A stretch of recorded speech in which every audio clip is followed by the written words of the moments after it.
Hey guys, this is Anime Ball Z here, and today we are going to be doing the third part of What If Goku Was the Forbidden Saiyan. Please like the video if you haven't already and subscribe, it's totally free and you can unsubscribe whenever you want. There's nothing much else I'd like to say in the intro, so without further ado let's get into the video. Slick talker since a jet. Winter time, all the time, ooh, yeah. Look at the way that I move, swag. Disrespectful and I'm rude, okay. I had cocaine in the school. Just as Cell absorbs another human body, Goku arrives with his arms crossed. There isn't much time and he doesn't know all of Cell's tricks, he has to end things here. Around Cell, 5 clones of Goku appear from out of nowhere, all with his level of strength. Alright then, if that's how it is, I'll show you just what I've been working on, Cell confidently says, as his wings expand off his back. Almost simultaneously, all the warriors stood there go Super Saiyan and Cell aims for one. Punching them, the clone doesn't move once before punching him to the ground. Before he can get back up, the clone just barely flops on him, exploding in the process. After this single explosion, Cell is left with grave injuries, but this isn't the end. One by one, these clones continue to flop on him until there is none left. Through the smoke, Cell coughs blood and falls onto his side, steaming as his blood sizzles off his body. I didn't want to have to do this, Cell, but it looks like there was no other way, Goku says, holding his hand up to his body. Solar Flare, Cell shouts, trying to blind Goku. However, with his eyes shut, he releases a one-hand energy wave so he isn't even affected by the slide technique. Cell is hit by it head on and his body is shredded apart. Goku reverts to his base form and leaps up to fly away. The fight is over.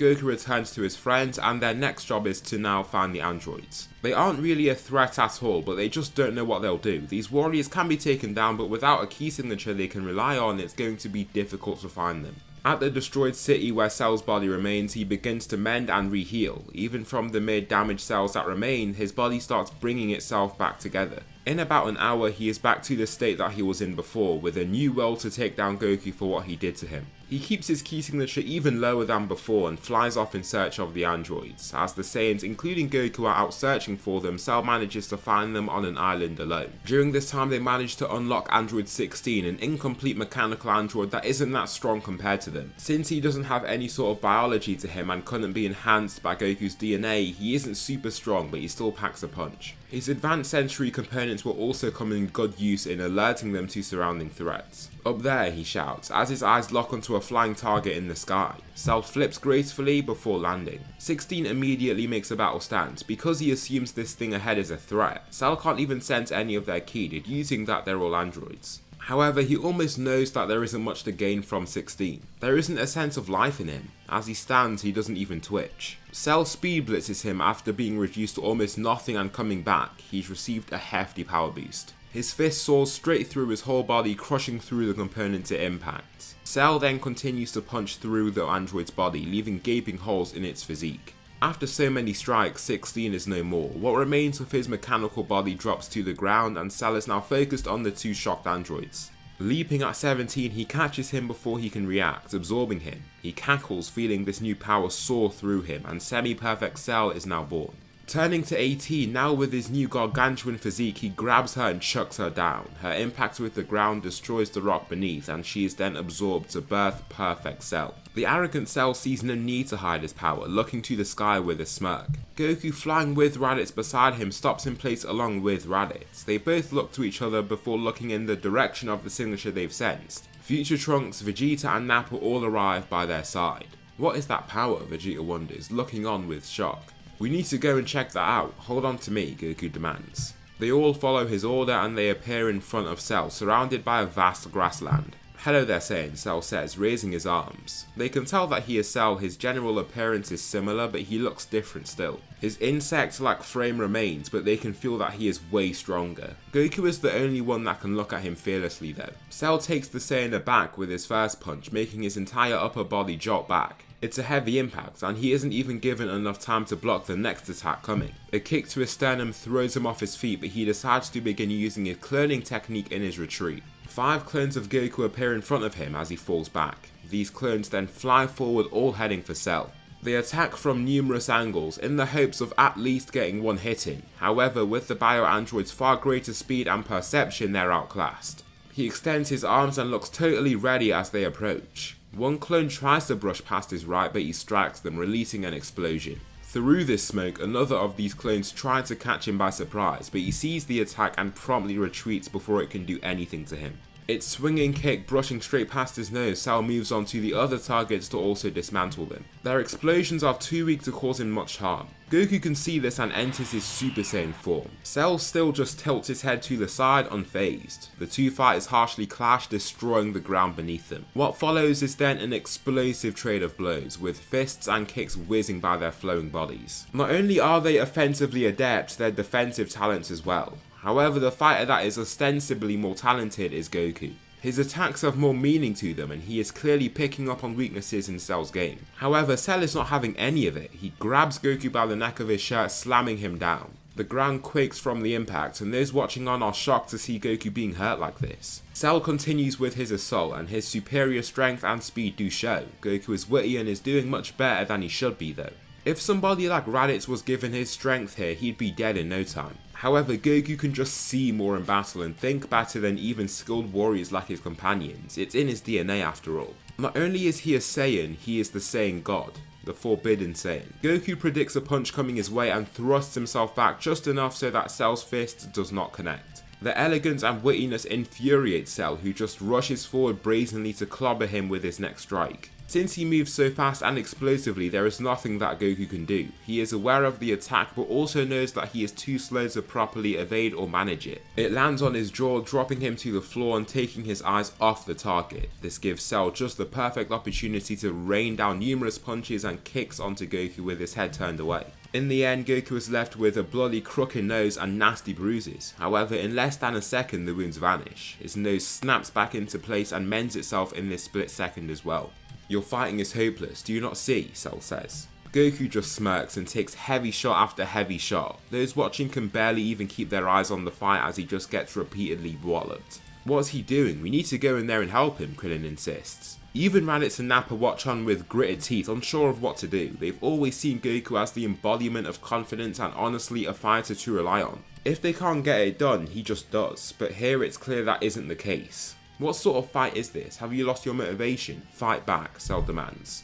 Goku again smirks as he looks at the ground, making Cell even more irritated. "Keep that annoying smirk on your face and I'll wipe it off for you," he shouts, diving in to try and throw another punch. Goku throws himself back before the attack can land, ascending into Super Saiyan 2 in the process. Doing this, there's one thing that the Saiyans can catch on to: he's gotten stronger. Blood covers his frame and his gi is now ripped and tattered, but his ki feels as healthy and strong as ever. Vegeta just grunts and the other Saiyans look to him immediately. What did he do?" Nappa asks. "He has that healing power, doesn't he? He's clearly taking Cell's attacks to heal and then grow from it. When we Saiyans are pushed to the edge, we rest, recover and become much stronger than we were originally. He just accelerates that process by making the recovery last only a second. Cell is quite literally just making him stronger," Vegeta says, with sheer anger in his voice. As much as he knows that Goku is superior to him, it's not something that he can stomach very well. Somebody as prideful as Vegeta still sees Goku as the enemy, even if his companions have convinced him to train together with him. Cell shouts, shooting up his right leg for a kick, but Goku parries it, hitting Cell right in the face before throwing 2 consecutive elbows to the chin. Before Cell can react again, Goku lands a double drop kick to his stomach, launching him back several meters. "You're wittier than I thought you were, Goku. I thought I got my intelligence from people like Kami, but it seems I also got it from you too," Cell says. Well, maybe not all the intelligence because the fight is already over. Goku used his Kamehameha before and didn't manage to completely destroy Cell. If he wants to do so, he has to use everything that he has. Therefore, he pulls back his hands and begins charging his Kamehameha wave. However, several clones appear from around Cell. A few stay back, also charging respective Kamehameha waves, but others throw themselves onto Cell, holding him in place. After the 2x boost to his power and a Zenkai boost from Cell's assault, the bio-android is locked in place. He leaves his arms around and shouts, roaring to free himself, but he cannot. His fate has been decided. Several Kamehameha waves collide with Cell at the center, and the clones holding him down explode on impact as well. With all of this intense explosive energy, Cell is turned to complete ash. There's nothing left of him. Peace returns to the crew and training ensues for all of them. Goku is not gone, so Vegeta doesn't lose his motivation to train. As for Raditz and Nappa though, they want to learn more about Goku's techniques and how he learned them. He then speaks of Yardrat, the planet that he arrived on after leaving Namek. I feel like Nappa and Raditz would have learned to at least be a little more humble than Vegeta. They had superiors, people like Vegeta, that they'd have to answer to and submit to, so almost submitting in this way and learning what Goku has to offer them is quite similar. Also, Raditz is Goku's brother, so I don't think their rivalry would ever become quite tense and negative. It's there, but quite positive in nature. Raditz quite obviously doesn't have anything against Goku. During this time, Goku can go anywhere since he could just teleport back and get them whenever. Goku continues to advance his key abilities and does something quite cool. He practices on his clones. He creates a single clone and focuses on them. What he finds is that he can get them to fight for longer and longer. This makes his fights even more progressive. This is helpful for somebody like him that can fight someone equal to himself and use his own abilities against him. After about a year, he retrieves Nappa and Raditz that are like new men. Nappa has utilised this key control to make his power even greater. Instead of fighting wildly and relying on his raw strength, he can use his control of his key in tandem with his natural strength to deliver devastating blows. Vegeta returns from his own time training on his own and looks ready to show off something. This is because he has actually gained access to Super Saiyan 3. Goku, however, has already attained the form, but he doesn't want to just ruin Vegeta's fun. Goten and Trunks are born, with Raditz also marrying Launch to then have his own son, Raditz Jr. Nappa ends up marrying Android 18 and they have a son called Nappa Jr. The 4 kids of these Saiyans spend a lot of time together just as their fathers do. In this larger group and with the motivation from their fathers, it gives them even greater momentum to start training themselves. At first, Nappa Jr. is actually the strongest, solely due to the fact that he's the biggest. He has the larger, more developed frame and so can just bully his friends in battle whenever they do so. After this 7-year time skip, all the kids can use Super Saiyan. As for their fathers, they all unlocked Super Saiyan 3 years ago and all have grown stupendous amounts. This is where they can truly see who the second strongest out of them is, since Goku's position as strongest is pretty cemented. One fight that they do want to see beforehand though is the fight between Nappa Jr. and Trunks. These are the 2 strongest out of the kids, since Trunks is oldest and Nappa Jr. is also very big for someone his age. The 2 fighters agree to begin in just their base form, circling each other. Trunks is a lot more wary of Nappa Jr.'s power and so chooses not to just charge in guns blazing. Trunks swings up a kick at his opponent's head, but Nappa Jr. blocks it right away. He takes the attack and it doesn't even visibly move him. He then pounces, throwing 2 straight shots that sound and feel like cannonballs slamming into flesh. Trunks already has his arms held high, ready to take the impact on his forearms, but it's still quite painful. Nappa Jr. then athletically jumps into the air, slamming his foot down, but Trunks just about dodges with a leap. The foot crashes into the ground and with Trunks in the air he's almost a sitting duck before he catches himself with flight. Nappa Jr. can see this clearly and leaps up, landing a punch straight onto his chest. Trunks is thrown back with immense force and the shockwave is released as a result of the strike. It's clear that even with Trunks getting by, Nappa Jr. is far more powerful and explosive. Nappa can see that the win is nearly here. Vegeta watches on and just looks annoyed at seeing Trunks being defeated like this. As much as he can see that Nappa Jr. is far larger, he still doesn't want to see his son lose in such a way. "Come on son, take the win home," Nappa shouts out. Nappa Jr. nods back to his father before letting it all go. He throws a what feels like an incessant combination to Trunks. The punches just never stop coming and since they're so powerful, Trunks can't keep his hands up and in the right places. They pierce through the guard and make it to his face and abdomen where they really rattle him. He can barely even see with this flurry of punches constantly forcing his eyes shut. Whenever he opens them though, he just sees his father looking on at him with eyes of disappointment. His face is totally neutral, but he can see through that blank stare with ease. That's when Trunks ascends into Super Saiyan, clobbering Nappa Jr. with a surprise attack. He looks shocked upon taking the punch, but it doesn't seem like Trunks is going to stop anytime soon. He takes an uppercut straight to his gut, followed by 2 punches to his face. Cousins Raditz Jr. and Goten watch on with shock as they've seen Trunks basically cheat, not even giving Nappa Jr. an inch of breathing space. "Would you look at this? The kid's hair's gone blonde," the announcer shouts, as the spectators look totally exhilarated by the match at hand. However, just as Trunks gives Nappa Jr. just the split second he needs, he makes use of his own Super Saiyan form and evades the incoming shot headed toward him. The fist soars past his face and he then grabs Trunks before headbutting him. In this Super Saiyan form, they know that Nappa Jr. isn't as calm as he usually is. Also, with having Trunks cheated, he's clearly lost his cool.